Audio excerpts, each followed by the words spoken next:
Hello guys, स्वागत है आपका अपने यूट्यूब चैनल ट्यूटर पॉलिश पर। और हमेशा की तरह मैं हूं आपका दोस्त और होस्ट प्रीवियस सिंह। दोस्तों, ये जो वीडियो आप देख रहे हैं, इस वीडियो के पहले मैं 2 वीडियो और बना चुका हूं पॉलिटिकल साइंस के। तो आपको ये समझ में आ गया होगा कि इस वीडियो में आपको पॉलिटिकल साइंस के बारे में जानकारी मिलेगी। तो पॉलिटिकल साइंस सब्जेक्ट जो बीए फर्स्ट ईयर के स्टूडेंट्स हैं जिनका पॉलिटिकल साइंस सब्जेक्ट है, और उस पॉलिटिकल साइंस सब्जेक्ट में उन्होंने ऑप्ट किया हुआ है इंडियन कॉन्स्टिट्यूशन। क्योंकि देखो यार, सब्जेक्ट तो बहुत सारे होते हैं पॉलिटिकल साइंस के अंतर्गत, लेकिन आपने क्या ऑप्ट किया हुआ है इम्पोर्टेंट वो है।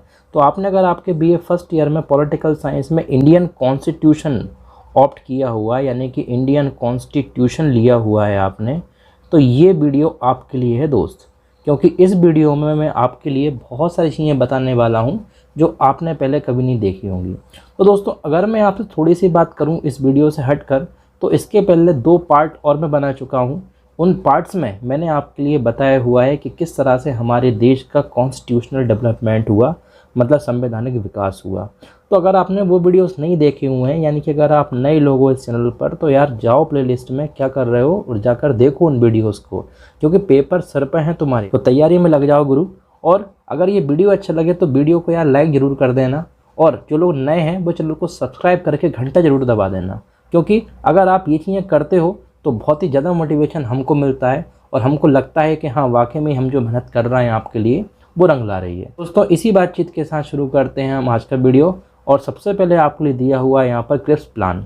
तो दोस्तों, अगर मैं आपसे बात करूँ इस वीडियो में, तो इस वीडियो में क्रिप्स प्लान आपके लिए समझा दूंगा। मैं आपके लिए क्विट इंडिया मूवमेंट के बारे में बताऊंगा, बबल प्लान बताऊंगा और कैबिनेट मिशन प्लान बताऊंगा। ऑल्दो वीडियो इंग्लिश में है, यानी कि पीडीएफ पूरा आप इंग्लिश में देखेगा, लेकिन हिंदी मीडियम वाले भी देख सकते हैं, क्योंकि यार आजकल हिंदी इंग्लिश का कोई फासला बचा नहीं है। हम सब भारतीय हैं और हम सब एक हैं। इसलिए आप ये समझ के चलो कि भाई जो हिंदी वाला है वो भी इंग्लिश जानने लगा, जो इंग्लिश वाला है वो भी हिंदी जानने लगा।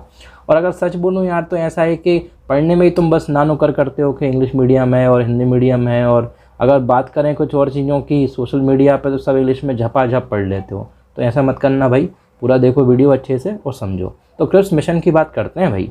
क्रिप्स प्लान बोल रहे हैं, क्रिप्स मिशन बोल रहे हैं, बात एक ही, कन्फ्यूज़ मत होना दोस्त, क्योंकि यार कन्फ्यूज़न एक बहुत बड़ी बीमारी है। तो लिखा हुआ है इन द स्प्रिंग ऑफ 1942। पिछले वीडियोस की कहानी पिछले वीडियो में देखना, मैं बस यहाँ से शुरू कर रहा हूँ।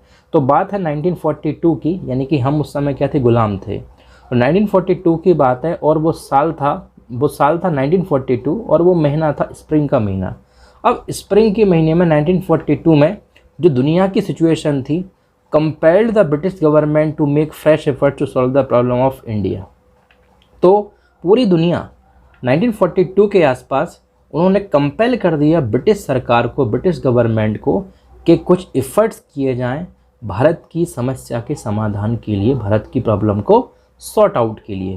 बिकॉज दोस्तों, 1942 आते आते अंग्रेज़ों की कमर टूट गई थी, और उनके सामने इतनी सारी चुनौतियां थी, इतने सारे चैलेंजेस थे कि वो झेल नहीं पा रहे थे। ऊपर से इंडिया में आंदोलन हो रहे थे अगेंस्ट देम, और इसी वजह से दुनिया ने, या दुनिया की जो टॉप कंट्रीज़ थी, उन्होंने बोला कि आप इसके बारे में कुछ कीजिए। सो यहाँ पर 1942 का बात मैंने आपके लिए बताई, और इसी 1942 की कहानी के साथ साथ एक और एंगल आ जाता है उस टाइम पर, और वो कहानी है आपके लिए जापान वाली। कौन सी वाली कहानी है? जापान वाली। तो जैसा कि आप लोग जानते हो कि 1942 का जो टाइम पीरियड था, इस समय दुनिया में भौकाल मचा हुआ था, और वो भौकाल था आपका क्या? World war second. क्या था वो? वर्ल्ड वॉर सेकेंड, यानी कि द्वितीय विश्व युद्ध। उस द्वितीय विश्व युद्ध में दोस्तों बहुत सारे देश आपस में लड़ रहे थे। जापान ने जो एंट्री ली वो ली 1941 के दिसंबर के महीने में इस वर्ल्ड वॉर में, और वो बहुत सारी कंट्रीज़ को हराता हुआ आगे बढ़ गया। कौन कौन सी कंट्रीज? जो ईस्ट की कंट्रीज़ थी उसको उसने हरा दिया, और साउथ ईस्ट एशिया कंट्रीज़ को हरा दिया। एंड अराइव्ड एट रंगून इन मार्च 1942। और जापान 1942 के मार्च के महीने में रंगून, जो कि बर्मा की कैपिटल थी बेसिकली, उस कैपिटल तक पहुंच गया। तो हम ये बोल सकते हैं कि जापान भाई एक समय बहुत गोली खिलाया। आज भी जापान बहुत पावरफुल कंट्री है, बट उस समय तो मतलब गोली खिलाया उसने सेकेंड वर्ल्ड वॉर में। मतलब इतना खतरनाक देश था यार कि क्या ही बोलूँ। तो आगे लिखा हुआ है दोस्तों कि the British government send the Cripps mission to India. अब जब ब्रिटिश सरकार को लगा कि अरे वर्ल्ड वॉर सेकेंड भी चल रहा है और दुनिया हमसे कह रही है कि तुम परेशान कर रहे हो इंडियंस को, तो ब्रिटिश सरकार ने क्या किया, एक और दाव खेला, क्योंकि ब्रिटिश सरकार कभी नहीं चाहती थी कि हम हिंदुस्तान से जाएं। बस वो क्या है, जब जब दुनिया उनके ऊपर प्रेशर डालती थी तो वो कुछ ना कुछ क्या करते थे, एक जादू अपना लेते थे, एक फुंतरू अपना लेते, चलो यार ठीक है ऐसा कर देते हैं। तो एक क्रिप्स मिशन भेज दिया इन्होंने कहाँ पर, भारत में।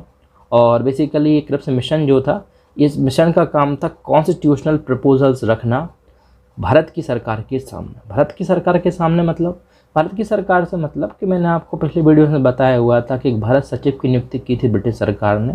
और भारत सरकार से मतलब यहाँ पर ये है कि उस समय जो नेहरू थे, उस समय जो पटेल थे और भी जो नेता थे, वो सब नेताओं के सामने एक व्यवस्था रखना कि कॉन्स्टिट्यूशनल प्रपोजल्स लेकर आए हैं साहब हम। तो इसी व्यवस्था को, इसी सिस्टम को कहा गया क्रिप्स प्लान। तो अगर पेपर में आए गुरु तो धड़ाम से लिख देना, क्योंकि आपके लिए मैं बहुत अच्छे से समझा चुका हूँ। फिर भी अगर डाउट हो तो कमेंट बॉक्स में आराम से अपना कमेंट मेंशन करो, पोस्ट करो कि ये प्रॉब्लम है, कोशिश करेंगे फिर से आपको समझाने की और क्या रखा है ज़िंदगी में। तो लिखा हुआ है the main proposals of the Cripps plan were as follows. अगर हम बात करें क्रिप्स प्लान की तो इसके कुछ खास बातें निम्नलिखित हैं, मेन प्रपोजल्स निम्नलिखित हैं। तो ये क्वेश्चन बहुत आता है दोस्तों कि क्रिप्स मिशन के मेन प्रपोजल्स या कुछ खास बातों को लिखिए। तो यहाँ से आपके लिए फर्स्ट पॉइंट मिल सकता है, सेकंड पॉइंट, थर्ड पॉइंट और फोर्थ पॉइंट। अगर फर्स्ट पॉइंट की बात करें तो क्या लिखा हुआ है, क्रिप्स प्लान जो आया था इंडिया, उसमें क्या लिखा हुआ था। तो पहली बात तो यही लिखी हुई थी यार कि dominion status for a new Indian union after the war with the power to secede if it choose from the British. अब ये इंग्लिश में ये जो लाइन, इसका मतलब क्या है। कई ऐसे इंग्लिश मीडियम के बच्चे इस वीडियो को देख रहे होंगे जिनका एकदम दिमाग चरमरा गया होगा इस लाइन को पढ़ के, बट फिर भी तो हम बताते हैं आपके लिए इसका हिंदी क्या बनेगा। Dominion status for a new Indian union, यानी कि क्रिप्स मिशन में, क्रिप्स प्लान में ये लिखा गया था कि हम, यानी कि ब्रिटिश सरकार ऐसा बोल रही है, मैं नहीं बोल रहा हूँ, ब्रिटिश सरकार ऐसा बोल रही है कि हम भारत को एक यूनियन बनाएंगे, मतलब एक संघ सरकार बना देंगे और उनको डोमिनियन स्टेटस देंगे, मतलब उनको स्वतंत्र अधिकार देंगे। किसके बाद, आफ्टर द वॉर, यानी कि लड़ाई के बाद, सेकेंड वर्ल्ड वॉर के बाद। यानी कुल मिला के गुरु ये कहना चाह रही थी ब्रिटिश सरकार का थोड़ा सा ठंड रखो भारत के नेताओं, 1942 अभी चल रहा है, मैं थोड़ा सा रुक जाओ, वॉर ख़त्म हो जाए, उसके बाद में आप लोगों के लिए आज़ाद हमारी सरकार कर देगी। तो ये लिखा हुआ था। ये लाइन भी बहुत इंपॉर्टेंट, इफ़ इट चूज़, अगर ये कर मानते हैं, अगर ये आज़ाद होना चाहते हैं तो यार आज़ाद कौन नहीं होना चाहेगा यार, हर इंसान आज़ाद होने के लिए बैठा हुआ है। तो सेकंड पॉइंट, अब ये फर्स्ट पॉइंट आपको समझ में आ गया होगा कि ऐसी बात इसमें लिखी हुई थी। सेकंड पॉइंट, एक constitution making body to be set up immediately after the war. तो बेसिकली लिखा हुआ था कि कॉन्स्टिट्यूशन मेकिंग बॉडी बनाई जाएगी वॉर के बाद, यानी कि क्रिप्स मिशन में ये लिखा था कि हमारे कुछ लोग जो अंग्रेज हैं, पढ़े लिखे हैं, वो आपकी मदद करेंगे संविधान बनाने में, और ये बॉडी वॉर के बाद बनाई जाएगी। इसमें जो लोग होंगे, जो संविधान सभा में लोग होंगे, वो इलेक्टेड होंगे बेसिकली प्रोविंशियल जनता के द्वारा। तो ये सारे पॉइंट सेकंड वाली लाइन में लिखे हुए थे। अब आगे लिखा हुआ है यहाँ पर दोस्तों, थर्ड पॉइंट की बात अगर मैं करूँ, right of any province of British India और any state to remain outside and either continue on the present basis और फ्यूम a now constitution as a separate dominant with equal rights. तो इसका लाइन का मतलब क्या है, इस लाइन का मतलब ये है दोस्तों कि जो भी प्रोविंस ब्रिटिश इंडिया के हैं, मतलब ब्रिटिश सरकार के कब्जे में भारत के जो प्रोविंस हैं, जैसे मैंने आपको बताया था पिछले वीडियो में कि ब्रिटिश सरकार के कंट्रोल में 10 प्रोविंस थे, किसी किसी किताब में आपके लिए 11 प्रोविंस मिलेंगे। तो ये जो प्रोविंसेस थे, प्रोविंस मतलब राज्य होता है, तो ये जो राज्य थे इसके बारे में लिखा गया है, क्रिप्स मिशन में लिखा गया था, बताया गया था कि जो भी राइट्स हैं किसी भी प्रोविंस के, जो ब्रिटिश सरकार की जो प्रोविंस, उनके जो राइट्स हैं वो उनके लिए टोटली दिए जाएंगे, और चाहें तो जो प्रोविंस हैं वो सेपरेट डोमिनियन मतलब स्वतंत्र होकर भी अपना राज्य चला सकते हैं। तो एक हिसाब से मैं बोल सकता हूँ कि ब्रिटिश सरकार यहाँ पर हमको आज़ाद कर रही थी या हमको लड़ाने की कोशिश कर रही थी। तो यार बोलें तो गुरु लड़ाने की कोशिश ज़्यादा कर रही थी मेरे हिसाब से। चलिए, क्योंकि यहाँ पर सेपरेट डोमिनियन की बात की थी, और सेपरेट डोमिनियन का मतलब ये है कि राज्य और संघ सरकार के बीच में झगड़ा होना। और दोस्तों जब झगड़ा होगा तो आपको लगता है कि शांति बनेगी? बिल्कुल नहीं होगी। Fourth point, a treaty between British and the constitution, एक ट्रीटी की जाएगी ब्रिटिश के बीच में और कॉन्स्टिट्यूशन मेकिंग बॉडी के बीच में। एक बात ये लिखी थी उसमें। आगे लिखा हुआ है दोस्तों, 10 make provisions for the protection of crucial and religious minority, और साथ में कुछ ऐसे प्रोविजंस बनाए जाएंगे जो माइनॉरिटीज़ के लिए, रिलीजियस माइनॉरिटीज़ के लिए प्रोटेक्शन का काम करेंगे। तो ये जो सारी बातें थी ये सब कब होना थी? वॉर के बाद, सेकेंड वर्ल्ड वॉर के बाद। तो ये लिखा हुआ है यहाँ पर कि दीज वर द, आपने जो 4 पॉइंट पढ़े, 4 पॉइंट पढ़े, ये सब पोस्ट वार प्रपोजल्स थे, मतलब वॉर के बाद हम ऐसा करेंगे, ऐसा ब्रिटिश सरकार ने बोला। Immediate proposals during the war वर। अब आपके लिए अगर ये बात करें कि वॉर के समय भारत सरकार को या भारत की जनता को, भारत के नेताओं को अंग्रेजों ने क्या लॉलीपॉप दिया, तो पहला lollipop retention of power by Britain with consultative cooperation of Indian representatives, के जो भारत सरकार के इंडियन रिप्रेजेंटेटिव्स हैं वो सरकार को चला सकते हैं, मगर कंसल्ट करना पड़ेगा किससे? ब्रिटिश सरकार से। बिकॉज अंग्रेज उस समय वर्ल्ड वॉर लड़ रहे थे यूरोप में, तो उनका बहुत ज़्यादा ध्यान भारत में नहीं था। इसी वजह से दोस्तों बहुत गरीबी हमारे देश में बढ़ गई, बहुत सारे लोग भूखमरी, जिसको आप स्टारवेशन बोलते हैं इंग्लिश में, उसके वजह से मारे गए बहुत सारे लोग। बहुत सारी फेमाइन मतलब बीमारियाँ भी फैली उस टाइम पर। तो अंग्रेज़ों की जितनी बुराई की जाए इन चीज़ों के लिए उतनी कम है। तो हम तो उतनी बुराई कर सकते हैं इस वीडियो में, क्योंकि 10-15 मिनट की वीडियो में कितनी बुराई कर लोगे तुम किसी की। तो लिखा हुआ है क्विट इंडिया मूवमेंट। अब नेक्स्ट हेडिंग बात करते हैं। तो आपके लिए मैंने बताया यहाँ पर क्रिप्स प्लान के बारे में। क्रिप्स प्लान के बाद दोस्तों उसी समय क्विट इंडिया मूवमेंट भी शुरू कर दिया था, और इसके जो सुपरमैन थे वो थे M.K. गांधी, यानी कि मोहनदास करमचंद गांधी। तो बेसिकली इन्होंने मूवमेंट शुरू किया, क्विट इंडिया मूवमेंट। अब थोड़ा सा क्विट इंडिया के बारे में जान लो। तो क्या लिखा हुआ है दोस्त कि both the Congress and the Muslim League rejected the proposals and the Cripps mission failed. तो मैं आपको जो बताया था ना गुरु अभी इसी वीडियो में 10 मिनट पहले, 5 मिनट पहले, कि क्रिप्स मिशन ने इतनी सारी बातें रख दी, 4 पॉइंट रख दिए कि हम ये करेंगे, वो करेंगे, फलाना करेंगे, ढिमका करेंगे। तो ये सब बातें जब कांग्रेस ने सुनी, मतलब उस समय कांग्रेस पार्टी यार मतलब समझ रहे हो बहुत पावरफुल पार्टी, मुस्लिम लीग ने सुनी, जब इन लोगों ने ये बात सुनी तो इन्होंने क्रिप्स मिशन के प्रपोजल को क्या कर दिया? रिजेक्ट कर दिया। और इस तरह से क्रिप्स मिशन, या मतलब क्रिप्स मिशन पे आए हुए 3 लोग आए थे क्रिप्स मिशन में, ये भी थोड़ा सा मैं आपको बता देता हूँ।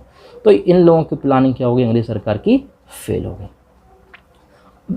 अब जब ये प्लानिंग फेल हो गई तो गांधी जी तो वैसे ही आप समझते हो कि बहुत नाराज़ हो जाते थे। नाराज़ मतलब वैसे वो नाराज़ नहीं होते थे, मगर उनके दिमाग में प्लान बहुत सारे होते थे एग्जीक्यूट करने के लिए।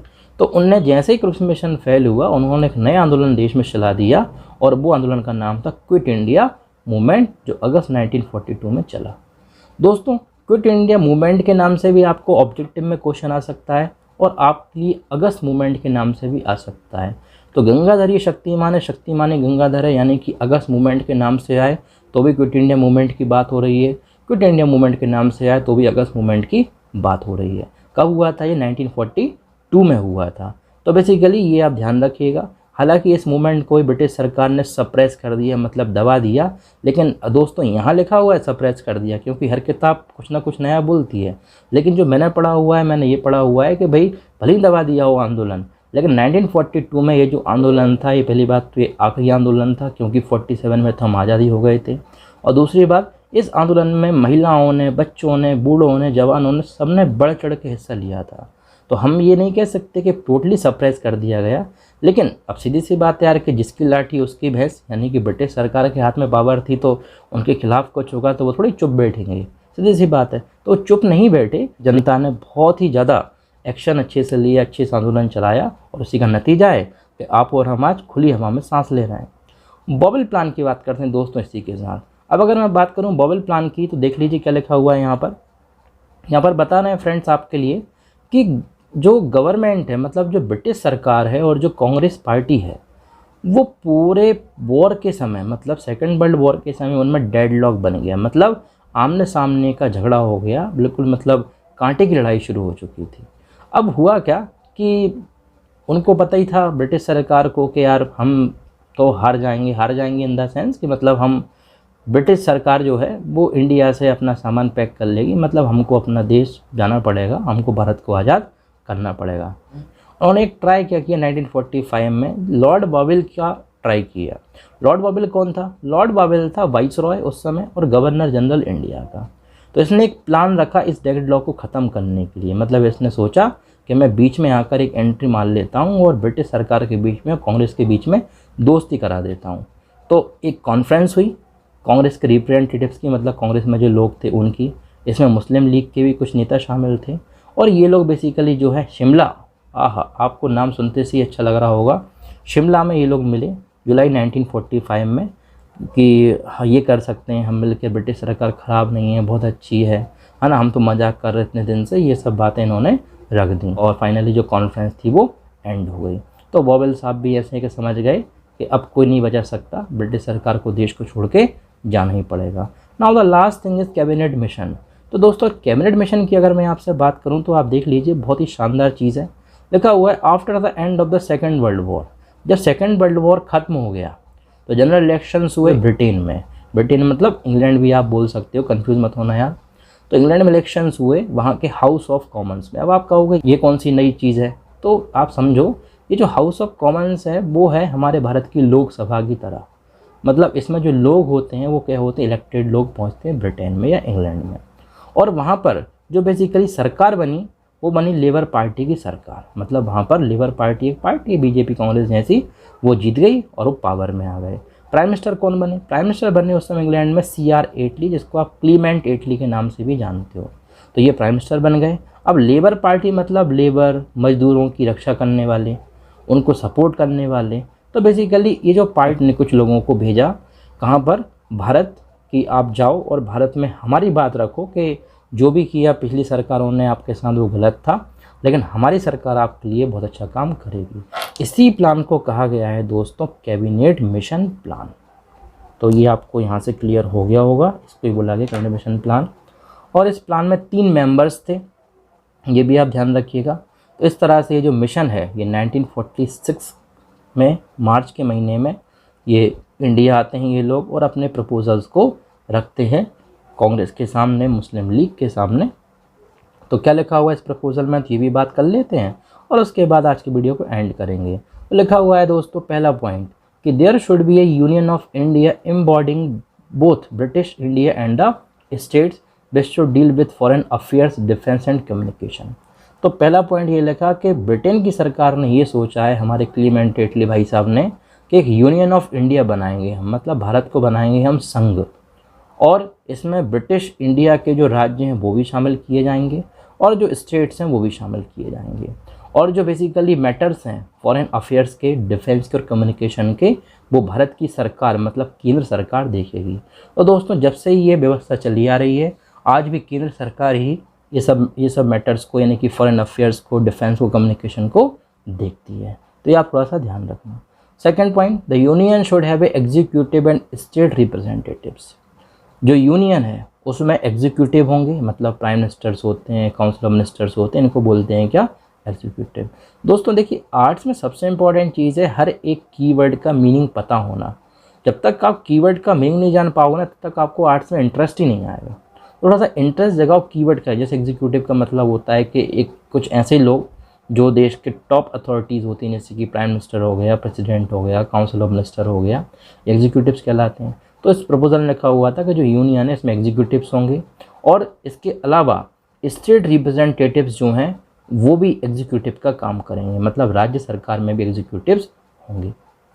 तीसरा पॉइंट क्या था दोस्तों इस प्रपोजल में, all subjects other than union subjects and all residuary power should vest in the province.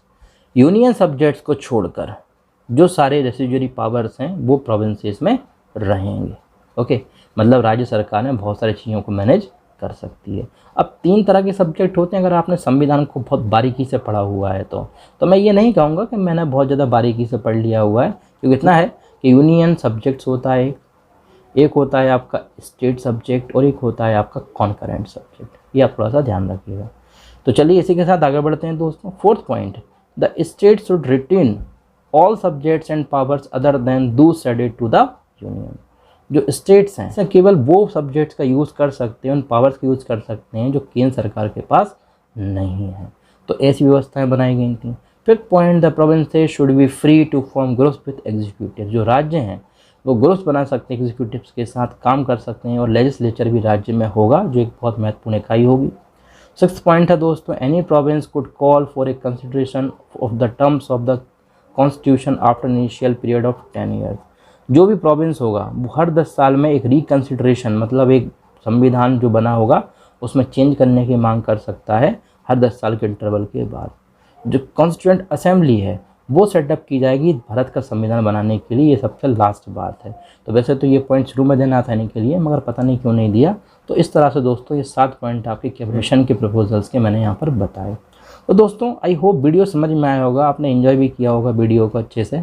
और वीडियो अच्छा लगा हो तो वीडियो को लाइक कीजिएगा। अगर आप न्यू ऑडियंस है मेरे चैनल पर तो आप चैनल को सब्सक्राइब भी कर सकते हैं। और इसी के साथ मिलता हूँ मैं आपसे नेक्स्ट वीडियो में। तब तक के लिए अपनों का ख्याल रखिए। देखते रहिए ट्यूटर पॉलिश। जय हिंद, जय भारत।